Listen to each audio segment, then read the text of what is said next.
بہت بڑے بزنس کی مالک، قبول صورت، پابند سومو سلاد، بیوہ بانجھ، 4 بچوں کی ماں۔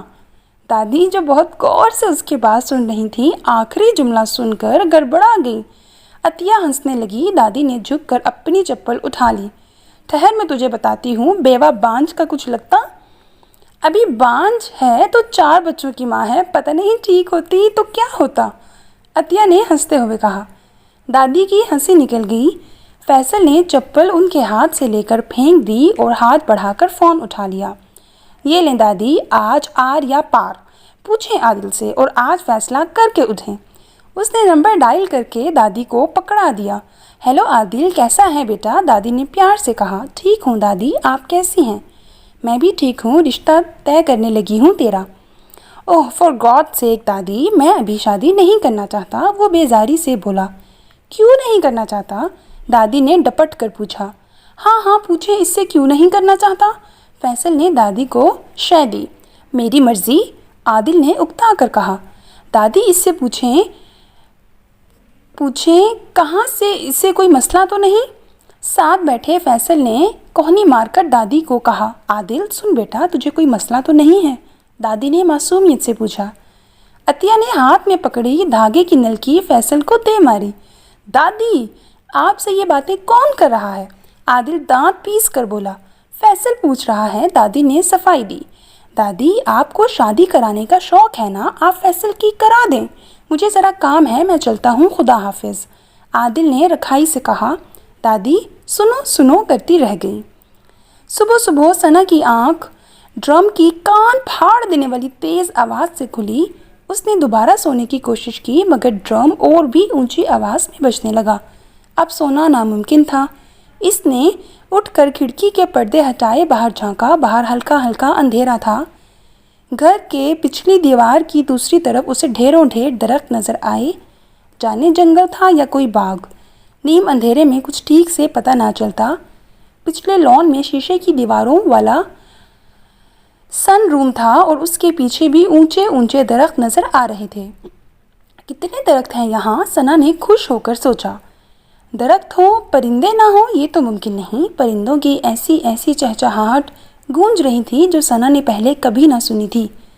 ادھر ڈرم تھا کہ مستقل بجے جا رہا تھا، یوں لگتا تھا کوئی دیوار کے باہر کھڑا دھمادھم کا راگ الاپ رہا ہو۔ ثنا نے مریم پر نظر ڈالی۔ مریم کے بارے میں امی اکثر کہتی تھیں کہ اس کی نیند اس قدر گہری ہے کہ کوئی اس کے سرانے ڈول بھی بجا رہا ہو تو اس کی آنکھ نہ کھلے۔ آج واقعی اس کے سرانے ڈول بج رہا تھا اور وہ گھوڑے بیچ کر سو رہی تھی۔ وہ لوگ رات ہی یہاں پہنچے تھے۔ لاہور میں 4 سال رہنے کے بعد ابو کا تبادلہ ایبٹ آباد ہوا تو گھر میں ملا جلا رد عمل ہوا۔ امی نے پہاڑی علاقے کی پوسٹنگ آنے پر شکر کا کلمہ پڑھا۔ انہیں گرمی بہت لگتی تھی۔ مریم کو اپنی پڑھائی کی فکر تھی۔ ثنا برف باری دیکھنے کے اشتیاق میں خوش تھی تو چھوٹا علی دوستوں سے بچھڑنے کے خیال سے منہ بسوڑ رہا تھا۔ صرف ابو تھے جو غیر جانبدار تھے، جہاں بھی غم روزگار لے جائے۔ ڈرم بجنے میں تیزی آ چکی تھی۔ مریم نے کسمسانا شروع کر دیا۔ ثنا نے دروازہ کھولا اور لاؤنج میں چلی آئی۔ وہاں ڈھیروں کارٹن اور سوٹ کیسز کے بیچوں بیچ امی کھڑی تھی۔ یہ کیا ہو رہا ہے امی؟ ثنا نے پوچھا۔ سڑک کے اس پار پریڈ گراؤنڈ ہے، پریڈ ہو رہی ہے، انہوں نے بتایا۔ اس وقت؟ ابھی تو سورج بھی نہیں نکلا ٹھیک سے، ثنا نے حیران ہو کر کہا۔ سر بندے کا پتر بنے سر، کھوتے کا پتر نہ بنے۔ پریڈ گراؤنڈ سے مائکروفون میں سے کڑکڑتی آواز آئی۔ یہ کیسا شور ہے؟ مریم کی آواز آئی۔ آخرکار اس کی نیند نے آوازوں کے حملے کے آگے ہتھیار ڈال دیے تھے۔ الجھے بالوں اور نیند سے مندی آنکھوں کے ساتھ وہ دروازے میں کھڑی تھی۔ امی نے اسے پریڈ گراؤنڈ کی اطلاع دی۔ یہ کوئی وقت ہے پریڈ کا؟ میں تو سمجھی شاید حملہ ہو گیا ہے، جنگ چھڑ گئی ہے اور ہمیں جگایا جا رہا ہے کہ اٹھو اور محاذ پر چلو، مریم نے منہ بنا کر کہا۔ ابھی تو یہ محاذ سر کرنا ہے بیٹا۔ امی نے لاؤنج میں بکھرے سامان کی طرف اشارہ کیا۔ ہائے امی، رات 2 بجے سوئے تھے، 4 بجے اس آفت نے جگا دیا، مجھ میں تو ہمت نہیں کچھ بھی کرنے کی۔ مریم صوفے پر گر پڑی۔ چلو اچھا ہی ہوا، ساری پیکنگ کھلنے والی پڑی ہے، میں تمہیں اٹھاتی رہتی تو نہیں اٹھنا تھا، اب اٹھ گئی ہو تو ناشتہ کر کے کام شروع کرو۔ دوپہر میں سو جانا، امی نے مسکرا کر کہا۔ او نو، مریم نے سر صوفے کی پشت پر پھینک کر ہاتھ پیر ڈھیلے چھوڑ دیے۔ سر، آپ انسان ہیں یا مری ہوئی مرغی؟ پریڈ گراؤنڈ سے کسی نے ڈپٹ کر پوچھا۔ مریم اچھل کر کھڑی ہو گئی۔ امی اور ثنا ہنسنے لگی۔ ایبٹ آباد سے انہیں ایک ہی دن میں انس ہو گیا۔ ہوا معطر اور صاف تھی۔ خوبصورت سڑکیں تھیں جو پہاڑوں کے ساتھ اونچی نیچی بل کھاتی چلی جا رہی تھیں۔ سڑک سے ایک لمبی روش بجلی سے بھری ہوئی اندر تک چلی جاتی تھی۔ یہ جہاں روشنی ختم ہوتی وہاں کالے رنگ کا گیٹ تھا جس کے کناروں پر بیلیں لپٹی ہوئی تھیں۔ بہت بڑا سا باغ آگے تھا اور اس سے ذرا ہی چھوٹا پیچھے۔ اگلے باغ میں پھولوں کی کیاریاں اور پھولدار جھاڑیوں کی قطاریں تھیں اور پچھلے لان میں سن روم کے ساتھ املوک اور گل مہر کے تنادار درخت تھے۔ ابو کو پھولوں کا بہت شوق تھا۔ وہ جہاں جاتے گھر کو پھولوں سے بھر دیتے۔ یہاں آ کر بھی امی اندر کی صفائی ستھرائی اور سیٹنگ میں مشغول ہوئیں اور ابو نے باغ اور برآمدے کو پھولوں کے گملوں اور بیلوں سے سجا دیا۔ سرخ اینٹوں کا گھر، پھولوں سے لدا باغ، ثنا کو یوں لگتا وہ کسی پریوں کی کہانی میں سجے گھر میں رہتی ہے۔ اس پریوں کی کہانی والے گھر میں ایک دیو بھی تھا، پریڈ گراؤنڈ کا چیختا چنگھاڑتا دیو۔ یوں تو ابو کی جب بھی پوسٹنگ ہوتی تھی وہ لوگ نئے شہر کے کینٹ میں ہی رہتے تھے، مگر پریڈ گراؤنڈ کی ہمسائیگی سے پہلی مرتبہ واسطہ پڑا تھا۔ یوں لگتا تھا جیسے سورج اور فوجی شرط باندھ کر نکلتے تھے۔ ادھر سورج طلوع ہوتا، ادھر فوجی نمودار ہوتے۔ اوپر سورج کا سفر شروع ہوتا، نیچے فوجیوں کی لیفٹ رائٹ۔ دھما دھم ڈرم بجتے، کبھی کبھی کوئی ترانہ بھی لگا دیا جاتا۔ صبح کی نیند تو جو گئی سو گئی۔ دوپہر کو ذرا آنکھ لگتی تو پریڈ گراؤنڈ سے للکار آتی، اے مرد مجاہد جاگ ذرا۔ صوبیدار صاحب جو پریڈ انچارج تھے پھوں پھوں منہ سے لگائے کتاریں سیدھی کراتے، قدم درست کرواتے، پیٹ اندر، کندھے سیدھے، سر اونچا، اور جو کوئی بیچارہ ان احکام سے ذرا روگردانی کرتا اسے بڑے ادب سے ڈانٹا جاتا۔ سر، بندے کا پتر بنے سر، کھوتے کا پتر نہ بنے۔ پہلے دن جب ثنا، مریم اور علی ابو کے ساتھ چہل قدمی کو نکلے تو سورج ڈوب چکا تھا۔ ایبٹ آباد کی سہانی شام خوشبو سے مہکتی اتر رہی تھی۔ پریڈ گراؤنڈ خاموش ہو چکا تھا۔ وہ گھر سے نکل کر سڑک پر آئے تو ٹھٹک کر رک گئے۔ پریڈ گراؤنڈ سے باہر سڑک کے کنارے چھوٹے سے نالے کے پاس ڈھیروں نوجوان گرد میں اٹے بوٹ اور وردیاں پہنے آڑے ترچھے پڑے تھے۔ قریب جا کر دیکھا تو تقریباً سب کے سب سو رہے تھے۔ کسی کا سر کسی کے جوتوں پر تھا تو کسی کا دھڑ نالے میں پڑا تھا۔ صوبیدار صاحب ہاتھ میں پھونپھوں لیے جھک کر ان کا معائنہ کر رہے تھے۔ ابو کو سلام کیا تو ابو کو دیکھا تو سلام کرنے دوڑے آئے، سلیوٹ کیا، ہاتھ ملایا۔ یہ یہیں سو گئے؟ ابو نے مسکرا کر پوچھا۔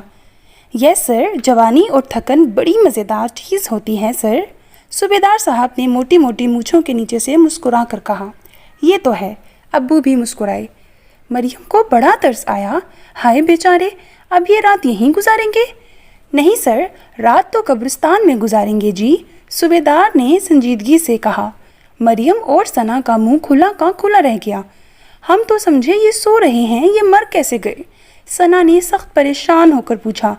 صوبیدار صاحب پہلے تو حیران ہوئے، پھر ہنستے ہوئے کہنے لگے، مرے نہیں ہیں جی، آج رات کو مشقوں پر جانا ہے، پہاڑی چڑھیں گے پھر قبرستان میں سوئیں گے۔ کیوں؟ فوجی جو ہوئے، انہوں نے سینہ تان کر کہا۔ اف، شکر ہے میں فوجی نہیں، ثنا نے گھر آ کر امی سے کہا۔ پی ایم اے کا وسیع میس ہال میں رات کے کھانے کی میزیں لگ چکی تھیں۔ آہستہ آہستہ کیڈٹ آتے گئے اور میس بڑھتا گیا۔ یاسر میس میں آیا تو فیصل چاقو چوبند سا پہلے سے میز پر موجود تھا۔ تو یہاں بیٹھا ہے اور میں تجھے دوسرے کمروں میں ڈھونڈ رہا تھا، اس نے بیٹھتے ہوئے کہا۔ کیوں؟ فیصل نے پوچھا۔ میں نے سوچا کہیں سویا نہ پڑا ہو، یاسر نے کہا۔ ہماری نیند ہمارے قابو میں ہے پارٹنر، ہم نیند کے قابو میں نہیں۔ وہ فرضی مونچھوں کو تاؤ دے کر بولا۔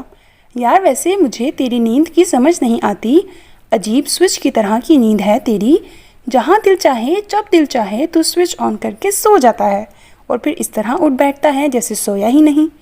یاسر نے حیران ہوتے ہوئے کہا۔ کہاں تھا سبحان؟ یاسر نے ان میں سے ایک سے پوچھا، یار میں نے سوچا آج رات بہت چلنا پڑے گا، تھوڑا سا سو لوں، آج رات قبرستان میں گزارنی ہے، پتہ نہیں وہاں نیند آئے یا نہ۔ اس کی آنکھوں میں نیند بھری تھی۔ مرد بن یار، قبرستان سے ڈرتا ہے؟ فیصل نے کہا لگایا۔ قبرستان سے نہیں، بدروحوں سے ڈرتا ہوں۔ میرے ابا کو بچپن میں قبرستان میں ایک بدروح چمٹ گئی تھی، تبھی ان کے گھر تیرے جیسی اولاد پیدا ہو گئی۔ فیصل نے ہنس کر کہا، تو بڑا ہیرو بنا پھرتا ہے، آج دیکھیں گے تیری حالت قبرستان میں۔ اس نے چڑ کر کہا، یہی بات تو نے مجھے پیرا ٹراپنگ سے پہلے بھی کہی تھی، اور یاد ہے سب سے پہلے میں نے ہی چھلانگ لگائی تھی۔ فیصل نے کہا، وہ اور بات تھی۔ اس نے منہ بنایا، بات ایک ہی تھی، ڈر کی، اور تیرے اندر سے ڈر نہیں نکلتا۔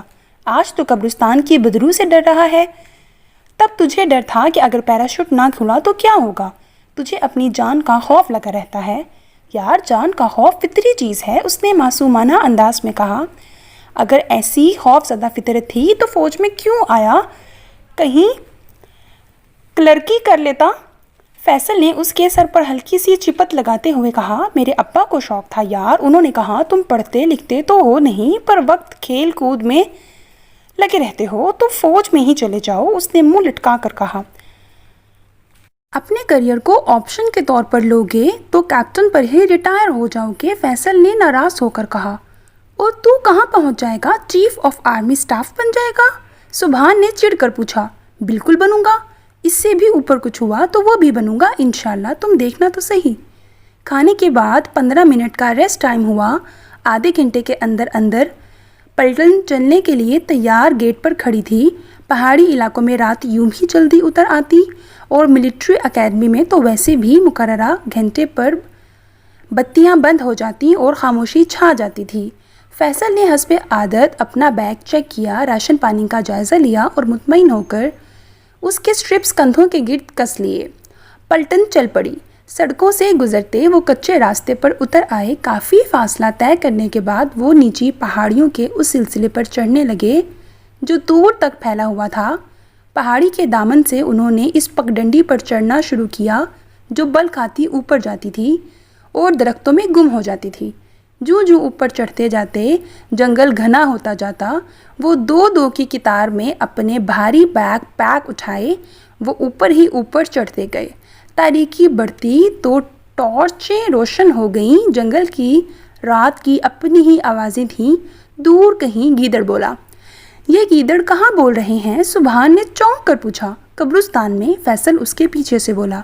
نہیں یار، قبرستان میں کیا کر رہا ہے گیدڑ؟ سبحان گھبرا گیا۔ لڈی ڈال رہا ہے، کمال کرتا ہے یار تو، یاسر نے کہا۔ قبروں سے مردے نکال کر کھاتے ہیں گیدڑ۔ سبحان، آج رات اگر تو سو گیا تو کوئی گیدڑ تجھے بھی مردہ سمجھ کے گھسیٹ لے گا۔ فیصل نے بے پرواہی سے کہا، چل میں کون سا کسی قبر میں سوؤں گا؟ سبحان نے منہ بنا کر کہا، امی کی گود میں سوئے گا تو للو کہیں کا ڈرپوک۔ فیصل نے اسے چڑھایا، تو بڑا بہادر ہے، اتنا ہی جگر ہے تو سو کر دکھا دے قبر میں۔ وہ چڑ کر بولا، دکھا دیا تو کیا دے گا؟ فیصل نے پختہ لہجے میں پوچھا، تو کر ہی نہیں سکتا؟ اس کو چھوڑ، تو یہ بتا اگر میں نے قبر میں رات گزار لی تو کیا دے گا؟ 100 روپے۔ سبحان نے بہت سوچنے کے بعد کہا، چل اوئے، 1000 روپے دے تو بات بھی ہے۔ 150۔ 999۔ بڑی دیر سودے بازی ہوتی رہی، آخر معاملہ 500 پر طے ہوا۔ ارد گرد کے کچھ اور لوگ بھی شامل ہو گئے۔ کسی نے اپنے نئے جوتے بدلے، کسی نے کھانا کھلانے کا وعدہ کیا۔ شرط یہ تھی کہ فیصل پوری رات کسی کھلی قبر میں گزارے گا اور پو پھٹنے سے پہلے باہر نہ آئے گا، چاہے وہاں گیدڑ آئیں چاہے سانپ۔ 3 گھنٹے کی بائک کے بعد قبرستان پہنچے۔ گھپ اندھیرا، ہو کا عالم اور قبرستان کی ہولناکی۔ لیکن جیسا صوبیدار صاحب نے کہا تھا، جوانی اور تھکن بڑی مزیدار چیز ہوتی ہے۔ زندگی ہولناکیوں میں بھی ہنسی خوشی گزارنے کی بہترین ترکیب یہ ہے کہ آپ کے پاس جگہ ہو اور کوئی فکر نہ ہو۔ قبرستان میں رات گزارنے آنے والی پلٹن کے پاس یہ بہترین فارمولہ موجود تھا۔ جوانی تھی، تھکن تھی، جگر تھا اور بے فکری تھی۔ قبروں سے ذرا ہٹ کے گورکن کے کمرے کے پاس کھلے آسمان تلے ڈیرا لگایا گیا تھا۔ آدھی رات کے سناٹے میں ٹھنڈ بھی بڑھ چکی تھی، اس لیے الاؤ روشن کیا گیا۔ کچھ لوگ اس کے ارد گرد بیٹھ گئے، کچھ نے چادریں بچھا کر سونے کی تیاری کی اور کچھ چائے بنانے میں مشغول ہو گئے۔ فیصل، سبحان، یاسر اور شرط لگانے والے چند لڑکے کسی کھلی قبر کی تلاش میں روانہ ہوئے۔ آہستہ آہستہ وہ الاؤ اور اس کے پاس بیٹھے لڑکوں سے دور ہوتے گئے۔ قبرستان کا سب سے پیچھے والا کنارہ، جہاں گھنے درختوں کی بہتات تھی، وہاں کا سب سے پرانا اور نظر انداز شدہ حصہ تھا۔ یہاں ٹوٹے پھوٹے کتبے، آدھی مسمار شدہ قبریں اور کانٹے دار جھاڑیوں کے سوا کچھ نہ تھا۔ ٹارچ گھماتے گھماتے انہیں ایک آدھ کھلی قبر نظر آئی۔ فیصل نے بیگ کندھوں سے اتار دیا۔ فیصل، چھوڑ یار، میں نے شرط واپس لی، آؤ واپس چلیں، سبحان نے ڈر کر کہا۔ فیصل نے کوئی جواب نہ دیا۔ بوتل نکال کر 2-3 گھونٹ پانی کے لیے بوتل واپس رکھی، کیڑے مار لوشن نکال کر چہرے اور ہاتھوں پر ملا، ٹارچ روشن کر کے پنجوں کے بل قبر کے سرہانے بیٹھ گیا اور اندر کا جائزہ لیا۔ ادھر ادھر بکھری چند ہڈیوں کے سوا قبر مکمل طور پر خالی تھی۔ اس نے اطمینان سے سر ہلایا اور ٹارچ یاسر کو پکڑا دی۔ فیصل نے ادھر ادھر دیکھ کر ایک اینٹ اٹھائی اور قبر میں اتر گیا۔ اس کے سارے ساتھی ٹارچ ہاتھ میں پکڑے قبر کے ارد گرد کھڑے تھے اور اسے دیکھ رہے تھے۔ سبحان کے چہرے پر ایک رنگ آ رہا تھا، ایک جا رہا تھا، لگتا تھا ابھی رو دے گا۔ فیصل نے اینٹ سرہانے رکھی اور مزے سے پوری وردی اور بوٹوں سمیت اس پر سر رکھ کر لیٹ گیا۔ اس کے ساتھی اب بھی دم بخود کھڑے اسے دیکھ رہے تھے۔ بتیاں بجھا دو، روشنی میں نیند نہیں آتی مجھے، فیصل نے آنکھیں موندے مسکرا کر کہا۔ گورکن کے حجرے کے پاس چلتے الاؤ تک پہنچتے پہنچتے سبحان کے پیٹ میں سخت مروڑ اٹھنے لگے۔ آخری 1 گز کا فاصلہ اس نے بھاگ کر طے کیا اور لوٹا اٹھا کر درختوں کے پیچھے دوڑ گیا۔ ساری رات اس نے اسی طرح کاٹی، پلک سے پلک نہ جڑی۔ باقی سب لوگ سو گئے تو وہ بیچارہ لوٹا لیے درختوں کے گرد چکر کاٹتا رہا۔ ساری رات روشن رہنے سے اس کی ٹارچ کی بیٹری صبح سے پہلے ہی ختم ہو گئی۔ ادھر پو پھٹی، ادھر ان کے کیمپ میں ہلچل مچی۔ ادھر ادھر سے لوگ اٹھنے لگے، منہ ہاتھ دھونے اور ناشتہ بنانے کی تیاریاں شروع ہوئیں۔ سبحان نے یاسر کو جھنجھوڑ کر اٹھایا۔ یاسر نے اس کا چہرہ دیکھا تو حیران رہ گیا۔ ابے تجھے کیا ہوا؟ اس نے پوچھا۔ فیصل، سبحان کے منہ سے سرسراتی آواز نکلی۔ یاسر ہنسا۔ یہ کس بیماری کا نام ہے؟ لیکن پھر سبحان کی شکل دیکھ کر وہ سنجیدہ ہو گیا۔ ہاں یار، چل اس کا پتہ کریں، کوئی سانپ وانپ بھی نہ کاٹ گیا ہو۔ انہوں نے پچھلی رات ساتھ جانے والے ساتھیوں کو اٹھایا اور قبرستان کے اس حصے کی طرف تیز قدموں سے چل پڑے جہاں فیصل کو چھوڑ آئے تھے۔ جھاڑیاں اور قبریں پھلانگتے وہ وہاں پہنچے۔ گھنے درختوں کی وجہ سے وہاں اب بھی نیم اندھیرا تھا۔ فیصل، یاسر نے قبر کے قریب پہنچ کر آواز دی۔ کوئی جواب نہ آیا۔ انہوں نے اپنی ٹارچیں روشن کیں اور دل میں ہزاروں وسوسے لیے قبر کے اندر جھانکا۔ اندر فیصل اسی طرح لیٹا تھا جس طرح وہ اسے کل چھوڑ گئے تھے۔ اس کی آنکھیں بند تھیں اور اس کے سینے پر ایک چھوٹا سا بلاؤ بیٹھا بغور اس کے چہرے کو دیکھ رہا تھا۔ فیصل، یاسر نے تشویش سے آواز دی، مگر فیصل میں کوئی حرکت نہ ہوئی۔ میرا خیال ہے مر گیا ہے، ایک لڑکے نے رائے ظاہر کی۔ فیصل، اب کہ یاسر چلایا۔ ہاں، فوراً ہی زوردار کڑکتی آواز میں جواب آیا۔ فیصل نے آنکھیں کھولی۔ چند لمحے وہ اور ننھا بلاؤ ایک دوسرے کی آنکھوں میں آنکھیں ڈالے دیکھتے رہے، پھر فیصل نے ایک ہاتھ مار کر اسے اپنے سینے سے گرا دیا۔ یاسر نے ہاتھ بڑھایا۔ فیصل نے مسکرا کر اسے دیکھا، پھر اس کا ہاتھ تھامنے کی بجائے قبر کے کناروں پر ہاتھ رکھ کر اپنے آپ کو اٹھایا۔ باہر آ کر اس نے وردی جھاڑی اور سبحان کے سامنے ہاتھ پھیلا کر بولا، نکال میرے 500 روپے۔ سبحان چند لمحے آنکھیں پھاڑے اسے کھڑا دیکھتا رہا، ایسے جیسے کسی بھوت کو دیکھ رہا ہو، پھر یکدم بڑھ کر اس سے لپٹ گیا۔ عادل تم سے ناراض ہے، زنیرہ نے کیک اس کے آگے رکھتے ہوئے کہا۔ کیوں، میں نے کیا کہا؟ فیصل نے حیران ہو کر پوچھا۔ وہ کہتا ہے تم نے دادی کو اس کی شادی کے بارے میں اکسایا۔ میں نے کہاں اکسایا؟ فیصل کندھے اچکاتے ہوئے بولا۔ وہ یہ بھی کہتا ہے کہ تم نے دادی کو اس سے فضول سوال پوچھنے کا کہا۔ زنیرہ نے بات کاٹی۔ اللہ خوش رکھے میرے بھائی کو۔ فضول سوال کے جواب میں اس نے دادی سے کہا کہ آپ فیصل کی شادی کر دیں۔ پہلے بڑے تو ہو جاؤ منّے، پھر شادی بھی کروا لینا۔ زنیرہ نے اس کی ناک مروڑی۔ دیکھیں آپی، یہ نہ کہا کریں، 6 فٹ 3 انچ قد ہے میرا، 21.5 سال کا ہو گیا ہوں، ابھی بھی آپ مجھے منا کہتی ہیں، فیصل نے برا مان کر کہا۔ 21.5 سال؟ تم 91 سال کے بھی ہو جاؤ تو بھی میرے منّے ہی رہو گے۔ زنیرہ ہنس پڑی۔ کدھر پھنس گیا یار؟ ادھر والدہ محترمہ فرماتی ہیں کہ فیصل تیری تو بھویں بھی سفید ہو جائیں گی تب بھی میں تجھے گود میں بٹھا کر ماتھا چوما کروں گی۔ ادھر آپی صاحبہ نے منا بنائے رکھنے کی قسم کھا رکھی ہے۔ وہ بڑبڑایا۔ اچھا بڑے میاں، نہیں کہتی تمہیں منا، مگر بتاؤ آج لاہور جانا ضروری ہے؟ زنیرہ نے پوچھا۔ ہاں بس اسی ویکینڈ کی چھٹی ہے، پرسوں رات واپس آ جاؤں گا۔ آج رات میرے پاس رک جاتے۔ زنیرہ خاموش ہو گئی۔ نہیں رک سکتا آپی، امی انتظار کر رہی ہوں گی، اگلی دفعہ آؤں گا تو ضرور رکوں گا آپ کے پاس، اس نے ہولے سے کہا۔ اس کو خدا حافظ کہنے کے بعد زنیرہ اندر آئی تو کتنی دیر لاؤنج میں کھڑی خالی نظروں سے ادھر ادھر دیکھتی رہی۔ اس نے نقشق سے درست کمرے میں پڑے قیمتی کرسٹل لیمپس کو دیکھا، اپنی جگہ پر جمے خوبصورت پردوں پر نگاہ ڈالی، پاس پڑے صوفے پر ہاتھ پھیرا جس کی پوشش بے داغ تھی اور سب کشن اپنی جگہ ترتیب سے رکھے تھے۔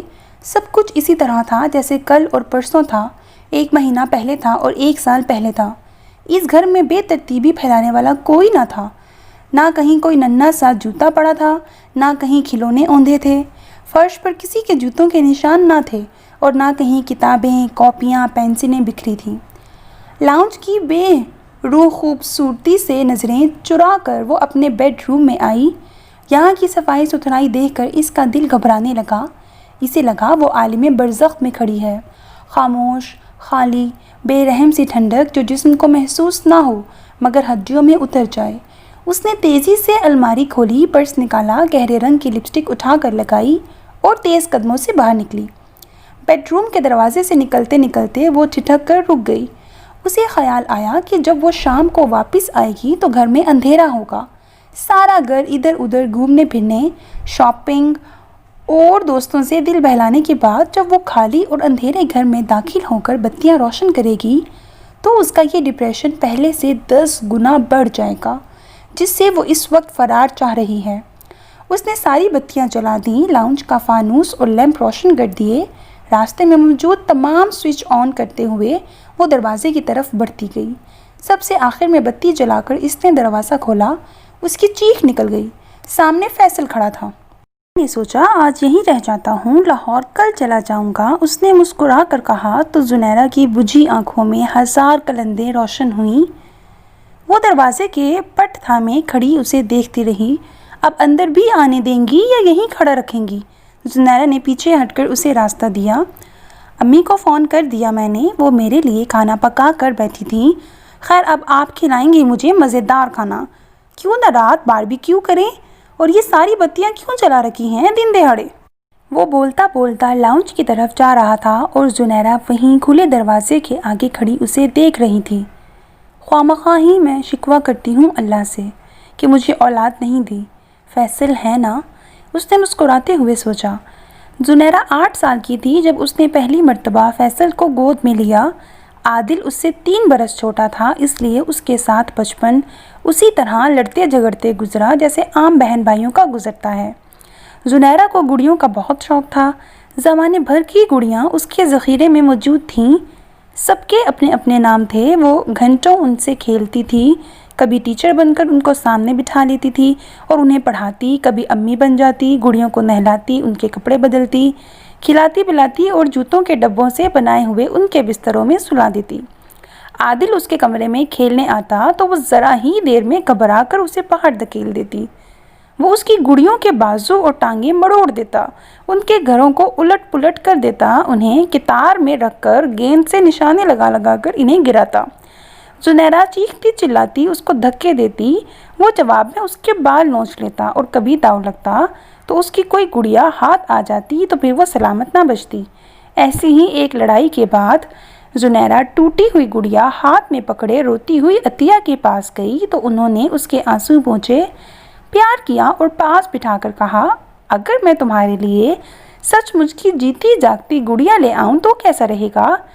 یہ تھی نا میری جیتی جاگتی گڑیا، آنکھیں کھولتی اور بند کرتی گڑیا، روتی بھی تھی، زنیرہ نے سسکی بھر کر کہا۔ یہ تو بیٹری سے چلتی ہے، میں تو سچ مچ کے منّے کی بات کر رہی ہوں۔ عطیہ ہنس پڑی، منا کاکا؟ وہ کہاں سے لائیں گی آپ؟ زنیرہ رونا بھول گئی، ہاسپٹل سے۔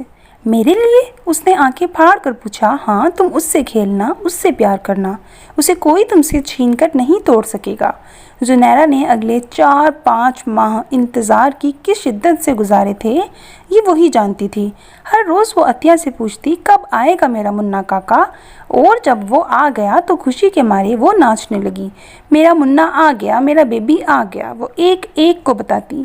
جب فیصل کو گھر لا گیا تو سب سے پہلے اسے زنیرہ نے گود میں لیا۔ اسے لے کر وہ اہتمام سے صوفے پر بیٹھ گئی اور جب عادل نے اشتیاق کے مارے آگے بڑھ کر اسے دیکھنے کی کوشش کی تو اس نے مالکانہ استحقاق سے فیصل کو سینے سے بھینچ لیا۔ میرا بیبی ہے، خبردار جو تم نے ہاتھ لگایا۔ یہ تو دوسری ماں ہے فیصل کی، اکثر عطیہ ہنس کر کہتی۔ وہ سب کچھ جو وہ گڑیوں کے ساتھ کرتی تھی اب فیصل کے ساتھ کرنے لگی۔ وہ اصرار کر کے عطیہ کے ساتھ اسے نہلاتی، وہ صابن لگاتی، زنیرہ پانی ڈالتی، نہلا کر تولیے میں لپیٹ کر وہ اسے زنیرہ کو پکڑا دیتی، وہ اسے کپڑے پہناتی، فیڈر پلاتی، حتیٰ کہ سلا بھی دیتی۔ عطیہ کو بڑا سکھ ہو گیا۔ فیصل ذرا بڑا ہوا تو زنیرہ کے پیچھے پیچھے پھرنے لگا۔ وہ اسے اپنی گڑیوں کے بیچ بٹھا کر اس کے ساتھ گھر گھر کھیلتی، ٹیچر بن کر اسے پڑھاتی، امی بن کر اسے جھوٹ موٹ کے اسکول بھیجتی، اپنی گڑیوں کے چھوٹے چھوٹے برتنوں میں اسے فرضی کھانا کھلاتی۔ فیصل کے لیے اس کے اصول عادل سے بالکل مختلف تھے۔ وہ اس کے برتن یا گڑیاں توڑ بھی دیتا تو وہ حرف شکایت زبان پر نہ لاتی۔ وہی تو تھا اس کا سب سے پیارا گڈا۔ اس کے ہوتے دوسری گڑیاں نہ بھی ہوتی تو کیا فرق پڑتا؟ زنیرہ نے ماں کی بات کو دل پر لکھ لیا تھا۔ وہ تمہارا ہوگا، انہوں نے اس سے کہا تھا۔ 5-6 سال کی عمر تک اگر کوئی فیصل سے پوچھتا کہ تم کس کے بیٹے ہو تو وہ جواب میں کہتا امی، ابو اور آپی کا، اور جب اسے بتایا جاتا کہ آپی اس کی ماں نہیں بہن ہے تو اسے سمجھ نہ آتی۔ اچھا بہن ہی صحیح لیکن میں ان کا بیٹا ہوں، وہ کندھے اچکا کر کہتا۔ وہ آج بھی اس کا بیٹا تھا۔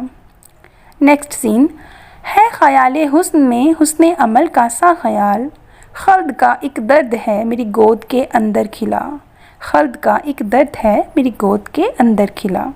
ثنا نے کتاب بند کر دی۔ خدا کی پناہ، اب اس کا مطلب بھی بتا دو، مریم منہ بنا کر بولی۔ میری کیا مجال کہ غالب کی تشریح کروں، ثنا نے کان کی لو چھو کر کہا۔ چلو تم نہ کرو، میں کر دیتی ہوں۔ مریم نے اپنی کیمسٹری کی کتاب اوندھی کرتے ہوئے ثنا کے ہاتھ سے دیوان غالب لے لیا۔ شاعر کہتا ہے، وہ رکی اور غور سے شعر کو دوبارہ پڑھا۔ ہاں، شاعر کہتا ہے کہ میں بہت حسن پرست ہوں اور مرنے کے بعد بھی رہوں گا۔ غالب کی روح تڑپ اٹھی ہوگی یہ تشریح سن کر، ثنا ہنس پڑی۔ شکریہ، یہ میرا انتقام ہے۔ تم اس کے شعر سن کر بھڑک اٹھتی ہو، وہ میری تشریح سن کر تڑپ اٹھے گا، جیسے کو تیسا۔ مریم نے بے نیازی سے کہا۔ ٹھہرو میں تمہیں سمجھاتی ہوں۔ ثنا نے اس کے ہاتھ سے دیوان غالب لیا۔ مہربانی مجھے معاف رکھو اپنے غالب سے۔ کل تم مجھے شیکسپیئر سمجھانے لگی تھی، آج غالب پڑھانے لگی ہو، کل ان کی باری آ جائے گی۔ وہ جو ایک روتے دھوتے منہ بسورتے صاحب تھے، کیا نام تھا ان کا؟ کون سا درد؟ ثنا نے ہاتھ جوڑتے ہوئے کہا۔ درد دل؟ اس نے سوچتے ہوئے کہا۔ نہیں۔ درد جگر؟ نہیں بھائی، ان کی بیماری کا نہیں، ان کا نام تھا، ان کا اپنا نام تھا، کچھ سر درد قسم کا۔ میر درد؟ اس نے چٹکی بجاتے ہوئے کہا۔ ہاں وہی۔ توبہ ہے، جس شخص کا نام ہی درد ہو وہ خود کتنا دردناک ہوگا۔ شاعر حساس ہوتے ہیں، درد مند، ہمدرد، مہربان۔ ثنا نے ہاتھوں کو بلند کرتے ہوا میں لہراتے ہوئے کہا۔ صرف حسینوں کے ساتھ ہی کیوں ہوتے ہیں درد مند، ہمدرد اور مہربان؟ کبھی بدصورتوں پر عاشق ہو کر دکھائیں۔ شاعری اور حسن پرستی کا چولی دامن کا ساتھ ہے۔ پھر تو تمہیں بھی شاعر ہونا چاہیے تھا۔ ہاں، بیوٹی بہت متاثر کرتی ہے مجھے، قدرت میں، الفاظ میں۔ ثنا ہنس پڑی۔ اور انسانوں میں؟ ثنا نے تائید کی۔ کتنا فالتو وقت ہے تمہارے پاس، اس لیے کہا تھا فائن آرٹس مت پڑھو، سائنس پڑھتی تو زندگی میں کوئی ڈھنگ کا کام کرتی یا خوابوں خیالوں کی باتوں سے دل نہ لگاتی جیسے میں ہوں، پریکٹیکل، لاجیکل اور عقل مند۔ ثنا مسکرائی۔ اچھا ہے دل کے پاس رہے پاسبان عقل، لیکن کبھی کبھی اسے تنہا بھی چھوڑ دے۔ مریم نے ٹھنڈا سانس بھرا اور کیمسٹری کی کتاب چہرے کے آگے کر لی۔ نیکسٹ سین۔ یاسر کمرے میں آیا تو جوش سے اس کا چہرہ سرخ ہو رہا تھا۔ کمرے میں فیصل، سبحان اور ایک اور کیڈٹ حیدر بیٹھے گپ شپ میں مشغول تھے۔ اٹھو جوانوں، وقت شہادت ہے آیا، یاسر چلایا۔ جلدی بول، کس کو شہید کرنا ہے؟ حیدر اس سے بھی بڑھ کر جوش سے بولا، جینٹل مین کیڈٹ عبد الودود۔ یاسر نے جیب سے کاغذ نکالا۔ اوئے ہوئے ہوئے مولوی، سبحان نے گھبرا کر کہا۔ کرتوت سن لے پہلے، مولوی کے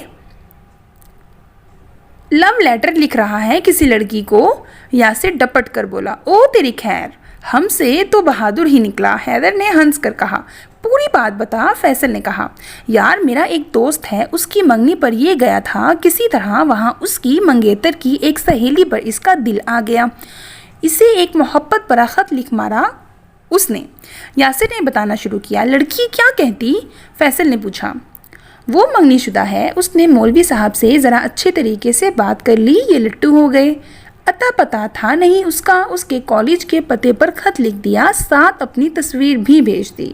اس بیچاری کی پیشی ہو گئی پرنسپل کے سامنے۔ اب وہ بڑی سخت ناراض ہے، اس نے اپنی سہیلی یعنی کہ میرے دوست کی منگیتر کو شکایت کی۔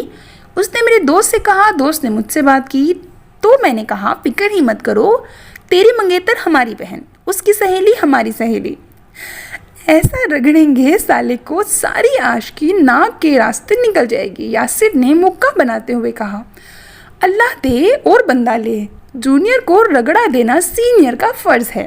چاروں نے جتھا بنا کر عبد الودود کے کمرے پر چھاپا مارا اور اسے برآمد کر لیا۔ بیچارہ سچ مچ عبد الودود نکلا، محبت سے گندھا ہوا، عاجزی اور انکساری کا پیکر، میٹھا بول، تمسخر سے پاک، چھوٹا سا لڑکا، نئی نکلی ہوئی داڑھی، لیکن یہ وقت ترس کھانے کا نہیں تھا۔ اسے مارچ کراتے ہوئے وہ گراؤنڈ میں لے آئے۔ وہ بیچارہ پہلے ہی سینئرز کو دیکھ کر گھبرا گیا تھا۔ رہی صحیح کسر، کڑاکے کی سردی نے نکال دی۔ کیا بات ہے سر؟ اس نے عاجزی سے پوچھا۔ ابھی بتاتے ہیں بیٹا، سائمہ اظہر، طالبہ فلاں college for women, 3rd year کو خط آپ نے لکھا تھا؟ مکرنا مت، ہم نے خط بھی دیکھ لیا ہے اور اس کے اندر بھیجی گئی تصویر بھی، یاسر نے کہا۔ اوئے تو نے تصویر کیوں بھیجی؟ چھچھندر کی اولاد، بہت حسین سمجھتا ہے تو اپنے آپ کو؟ حیدر نے پوچھا۔ نہیں سر، اس نے سر نیچے کر کے کہا۔ نہیں سر کا کیا مطلب؟ خط نہیں لکھا تو نے؟ فیصل نے ڈپٹا۔ وہ تو لکھا تھا جی، میرا مطلب ہے میں اپنے آپ کو بہت حسین نہیں سمجھتا، اس نے بہت پر زور دے کر کہا، لیکن حسین سمجھتا ضرور ہے۔ سبحان نے بے یقینی سے اسے دیکھا۔ تجھے معلوم ہے یہ لڑکی کون ہے؟ کزن ہے میری، یاسر نے ڈانٹا۔ میں نے کوئی غلط بات نہیں لکھی، بس اپنی پسند کا اظہار کیا ہے، اس نے لجاجت سے کہا۔ اظہار کے بچے، تجھے شرم نہیں آئی لو لیٹر لکھتے، وہ بھی کالج کے پتے پر؟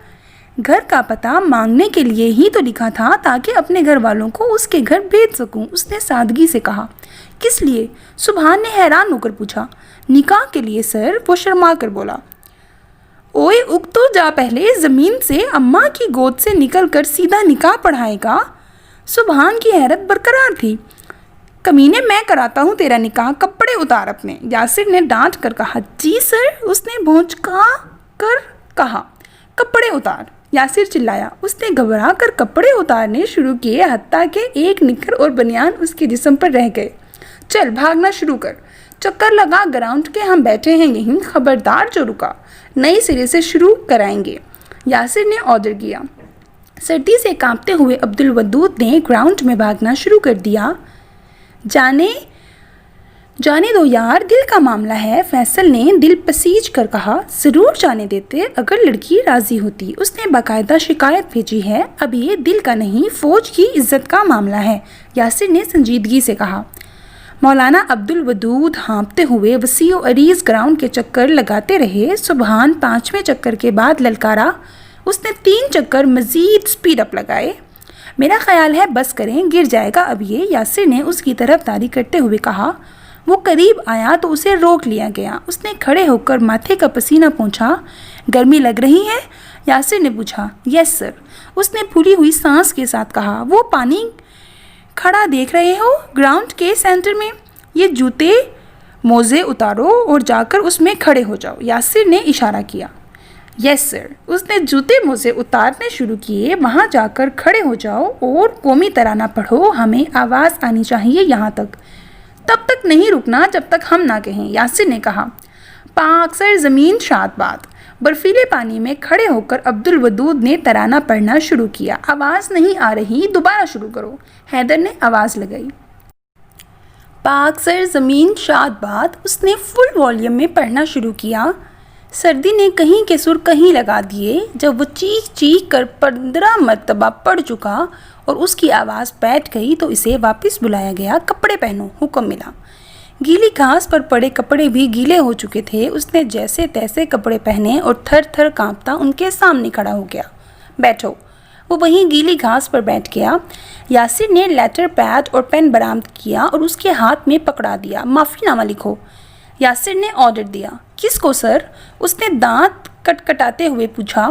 جس کو پہلے لو لیٹر لکھا تھا، اسی بہن کو، یاسر نے ڈپٹ کر کہا۔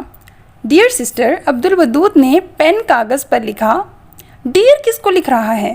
یاسر نے آنکھیں نکال کر پوچھا۔ سسٹر کو سر، عبدالودود نے روتے ہوئے کہا۔ کاٹ کاٹ ڈیئر کو، یاسر نے ڈانٹا۔ ڈیئر کاٹا گیا اور ایک طویل معافی نامہ لکھا گیا جس میں گڑ گڑا کر اپنی غلطی کی معافی مانگی گئی اور آئندہ کوئی شکایت نہ ہونے کی یقین دہانی کروائی گئی۔ بیچ بیچ میں چاروں اس کو ہدایتیں دیتے رہے۔ پتہ لکھ لیں سر اپنی کزن کا۔ خط لکھ کر اس نے یاسر کو پکڑا دیا۔ یاسر کا ہاتھ وہیں رک گیا۔ یہ تو اس نے سوچا ہی نہیں تھا۔ وہ گونگوں کی کیفیت میں کھڑا رہ گیا۔ فیصل اس کی مدد کو آیا۔ نہیں، تم لکھو اس کالج کا پتہ جس پر پہلے بھیجا تھا۔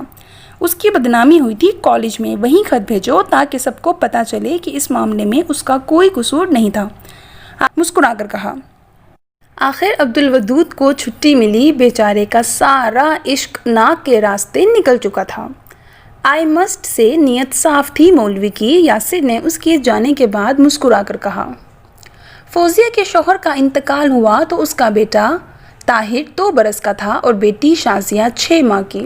شوہر سرکاری محکمے میں ملازم تھا اور وہ لاہور میں سرکاری کوارٹر میں ٹھاٹھ سے رہتی تھی۔